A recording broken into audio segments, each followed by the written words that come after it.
Imagine une île baignée de lumière, entourée d'une mer d'un bleu profond. Une île où, il y a plus de 4000 ans, s'épanouissait l'une des civilisations les plus fascinantes et mystérieuses de l'histoire, celle des Minoens. Bienvenue en Crète, au cœur de la mer Égée. Ici, bien avant les grandes cités grecques que nous connaissons aujourd'hui, une société raffinée, prospère et étonnamment moderne voit le jour. Nous sommes autour de 2000 avant notre ère. Les Minoens construisent de vastes palais, développent un commerce maritime impressionnant et créent une culture riche, pleine de couleurs et de symboles. Mais ce qui frappe immédiatement, c'est leur rapport à la mer. Les Minoens ne sont pas un peuple de conquérants terrestres, ce sont des navigateurs. Leurs navires sillonnent la Méditerranée, reliant l'Égypte, le Proche-Orient et les îles voisines. Grâce à ce réseau d'échanges, ils accumulent richesses, idées et influences culturelles.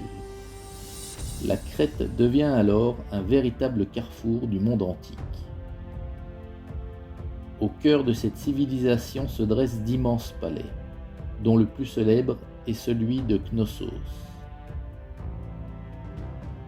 Mais oublie l'image d'une forteresse austère. Les palais minoens sont ouverts, labyrinthiques, presque organiques. Ils s'étendent en une multitude de pièces, de couloirs et de cours intérieures. Les murs sont décorés de fresques éclatantes représentant des scènes de la vie quotidienne, des animaux marins et surtout des rituels mystérieux. Parmi ces rituels, un symbole revient sans cesse, le taureau. On retrouve des représentations de jeunes hommes et femmes exécutant des acrobaties au-dessus de cet animal puissant. Ce n'est pas un simple spectacle, mais probablement un rituel sacré lié à leurs croyances. Et c'est peut-être de là que naît l'un des mythes les plus célèbres de la Grèce antique, celui du labyrinthe et du Minotaure. Un monstre mi-homme, mi-taureau, enfermé dans un dédale impossible à parcourir. Une légende qui pourrait bien être inspirée par la complexité réelle des palais minoens.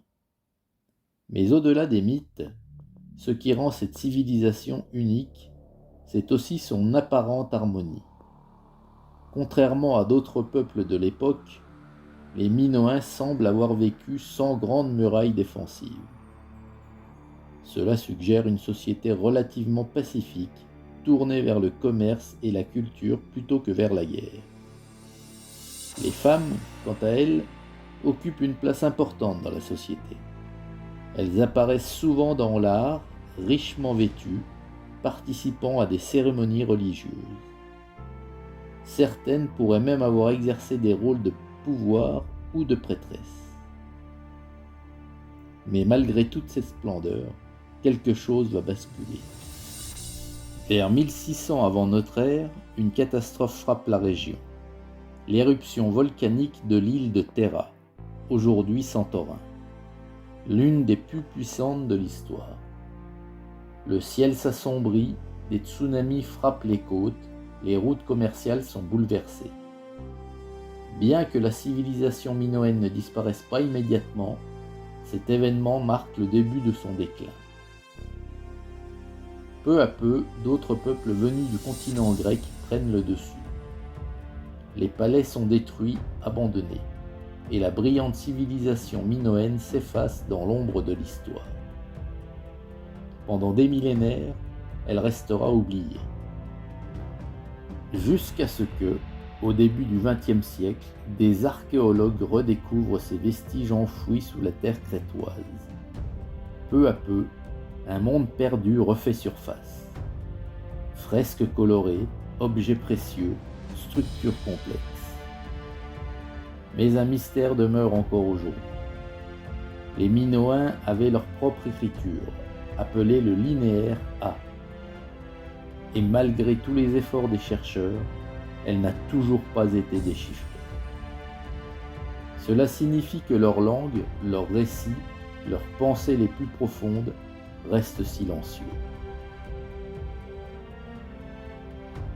Comme si cette civilisation, pourtant si avancée, refusait encore de nous livrer tous ses secrets.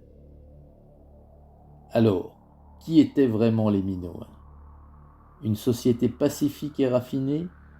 Une culture profondément spirituelle? Ou une énigme encore incomplète?